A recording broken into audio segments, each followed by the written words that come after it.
जब हम लक्ष्य की बात करते हैं तो हमें समझना चाहिए कि आप जहां हैं वहां से अगर आप अपने जीवन का लक्ष्य तय करते हैं तो आप सिर्फ अपनी मौजूदा समझ और जानकारी के मुताबिक ही लक्ष्य तय कर पाएंगे, है ना? क्या आपको लगता है कि आप ब्रह्मांड की हर चीज के बारे में जान गए हैं? तो अगर आप लक्ष्य तय करेंगे तो वो कैसा होगा? बहुत मामूली लक्ष्य। और अगर आप तेजी से बढ़ते हैं तो आप अपने ही लक्ष्य से बहुत निराश होंगे। मगर हाल के सालों में आपको यही सिखाया गया है कि आपको गोल ओरिएंटेड होना चाहिए। अगर आप मान लीजिए आपको अपने घर में आम उगाने हैं। अगर आम उगाने हैं तो आम के बारे में सोचने की कोई जरूरत नहीं है। आपको सोचना होगा मिट्टी के बारे में, खाद के बारे में, पानी के बारे में, धूप के बारे में। इनमें से किसी का आकार या स्वाद आम की तरह नहीं है, लेकिन अगर आप इन चीजों का ध्यान रखें तो आम निकल आएंगे।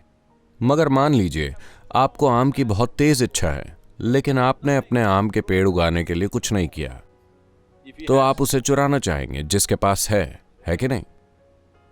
जिसे आप लक्ष्य कह रहे हैं वो सिर्फ आपकी इच्छाएं हैं,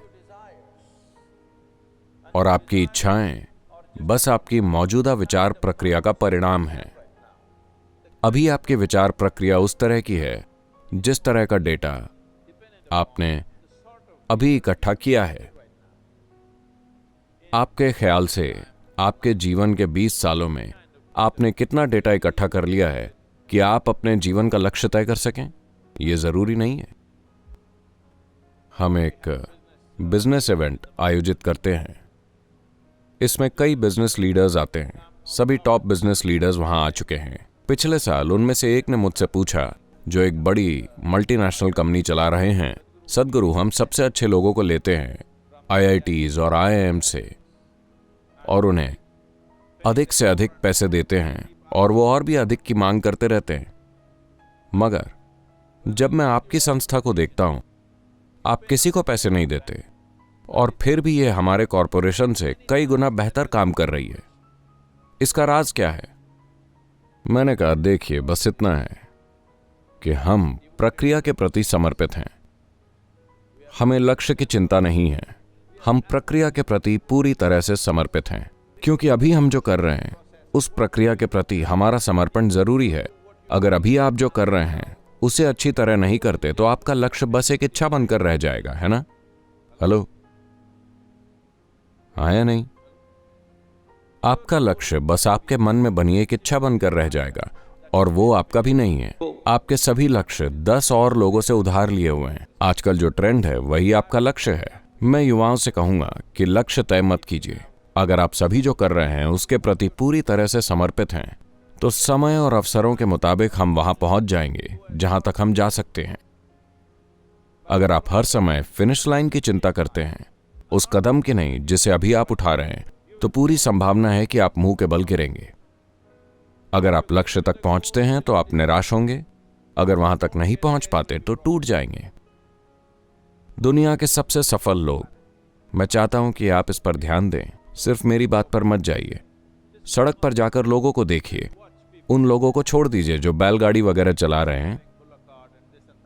बस उन लोगों को ध्यान से देखिए जो BMW, मर्सिडीज और ऐसी गाड़ियां चला रहे हैं। कामयाब लोग, उन्हें ध्यान से देखिए। उनमें से कितने लोग खुशी खुशी अपनी BMW चला रहे हैं? हेलो, कितने लोग खुशी से अपनी ड्रीम कार चला रहे हैं जिसके लिए उन्होंने मेहनत की? आप देखेंगे कि शायद ही कोई ऐसा मिलेगा जब तक कि वो चोरी की कार ना हो। तो जो लोग अपने लक्ष्य तक पहुंच गए हैं वो निराश हैं, जो वहां तक नहीं पहुंच सके वो टूटे हुए और हताश हैं। इस तरह के जीवन का क्या अर्थ है? काम करने की आपकी क्षमता तभी बेहतर होती है जब आप उस प्रक्रिया के प्रति पूरी तरह से समर्पित हों जिसमें आप शामिल हैं। मैं समर्पण शब्द का इस्तेमाल जानबूझकर कर रहा हूं क्योंकि लोगों को लगता है कि समर्पण या भक्ति का मतलब मंदिर जाना होता है।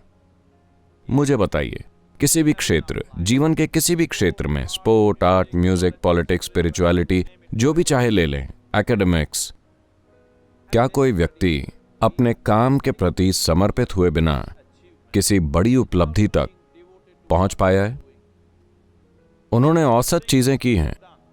सिर्फ अपने काम के प्रति पूरी तरह से समर्पित लोग ही इस दुनिया में महत्वपूर्ण चीजें कर पाए हैं, और आपको वही करना चाहिए। तो आपको सर्कस के बंदर की तरह ट्रेनिंग दी गई है। सर्कस के बंदर ऐसे होते हैं, अगर आप उनसे कोई करतब करवाना चाहें तो आपको उन्हें एक मिठाई देनी होगी, वरना मैं नहीं करूंगा। एक और मिठाई। सर्कस के बंदर मत बनिए। मुझे लगा कि हम काफी पहले बंदर से आगे विकास कर चुके हैं। तो आप सिर्फ इसलिए काम करते हैं कि मुझे क्या मिलेगा, मुझे क्या मिलेगा, मुझे क्या मिलेगा। आपको क्या मिलेगा? एक दिन आप मर जाएंगे, बस यही होगा। सवाल सिर्फ यह है कि आपने कितना सुंदर, सार्थक और तीव्र जीवन जिया। सिर्फ यही अहम है। अंत में आपको क्या मिलेगा?